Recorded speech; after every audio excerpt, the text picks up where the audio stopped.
উনি স্বতন্ত্র থেকে নির্বাচন করবে না। এটা আপনাদের কাছে আমার ওয়াদা, আমি স্বতন্ত্র থেকে এককভাবে নির্বাচন করব না। ইভেন কি আমার দল যদি কি করে সিদ্ধান্ত, তাও আমি নির্বাচন করব না। স্বতন্ত্র থেকে নির্বাচন করার যোগ্যতা থাকতে হবে, তো তাহলে তো স্বতন্ত্র থেকে নির্বাচন করবে, কারণ স্বতন্ত্র থেকে নির্বাচন করলে তো আন্ডা পাবে, আন্ডা, সে আন্ডার কোনো দাম থাকবে না, ভ্যালু নাই। এটা মনে করেন বাংলাদেশে একটা আন্ডার দাম তো 20 টাকা, মনে করেন ওইটার দাম 20 পয়সাও নাই। তো সে আন্ডা পাওয়ার ভয় এখন বলতেছে আমি স্বতন্ত্র থেকেও করবো না। আচ্ছা, ভালো কথা, করবে না। এনার একটা রাজনৈতিক দল আছে, নিজস্ব একটা রাজনৈতিক দল আছে, জমিয়তে ইসলাম। ইসলামের জন্য নিজের জীবনকে উৎসর্গ করে দিয়ে দাড়ি পাকিয়ে ফেলছে, চুল পাকিয়ে ফেলছে, মানে তাদের বয়স শেষ পর্যায়ে, মনে করেন এক পা কবরে চলে গেছে ইসলামের জন্য খেদমত করতে করতে, কিন্তু মুনাফিকি ছাড়তে পারে নাই আজ পর্যন্ত। তিনার দল থেকেও যদি তেনাকে বলা হয় নির্বাচন করার জন্য, তিনি তাও করবে না।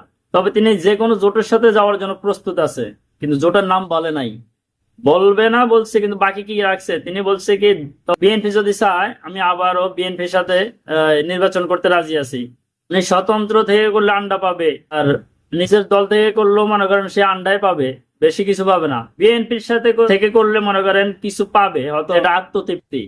আত্মতৃপ্তির ঢেকুর বলে একটা কথা আছে না, সে ঢেকুরটা মনে করেন পাওয়া যাবে, এতটুকু, এর বেশি কিছু না।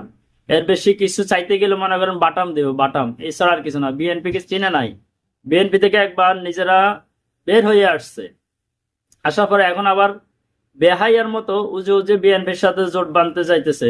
ঠিক আছে, তো আবার মনে করেন সুযোগ বুঝে যখন বাটাম দিবে তখন বলবে যে আমরা ভুল করছি।